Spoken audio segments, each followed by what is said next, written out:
மாலை போடுறேன் நான் என்ன தெரியுமா அர்த்தம்? ஐயப்பன் உன்னை பார்க்கணும்னு ஆசைப்படுறாங்க. நீ ஆசைப்பட்ட ஐயப்பனை பார்க்க. சுவாமியே சரணம் ஐயப்பா. சாமி, நாங்க சபரிமலைக்கு மாலை போட்டிருக்கும் போது எங்க மாலை அருந்துட்டா நாங்க என்ன பண்றது? முதல்ல இந்த தாட்டே தப்பான தாட்டு.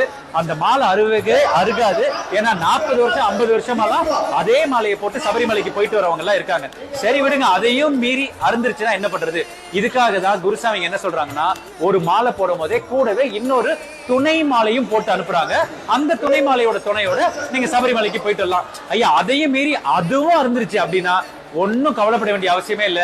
இதே மாதிரி பக்கத்துல அழகா இருக்கிற ஒரு ஐயப்பன் கோயிலுக்கோ இல்ல ஏதோ ஒரு கோயிலுக்கு போய் அங்க இருக்கிற குருசாமி கிட்டயோ இல்ல ஐயர் கிட்டயோ அந்த மாலையை கொடுத்து அதை சரி பண்ணி உங்க கழுத்துல தற்காலிகமா போட்டுக்கிட்டு உடனடியா போய் ஒரு புது மாலையை வாங்கி நீங்க கழுத்துல போட்டுக்கிட்டு ஏற்கனவே போட்டிருந்தீங்கல்ல அந்த மாலையை ஒரு ஆத்தங்கரையிலயோ குளத்தங்கரையிலயோ இல்ல தண்ணியிலயோ போட்டு வச்சுட்டு நிம்மதியா நீங்க போயிட்டே இருக்கலாம். மாலை அருந்து போச்சுங்கிறதால அதை ஒரு அபசகுணமாவோ அதை ஒரு நெகட்டிவாவோ நினைக்க வேண்டிய அவசியமே இல்ல சாமி.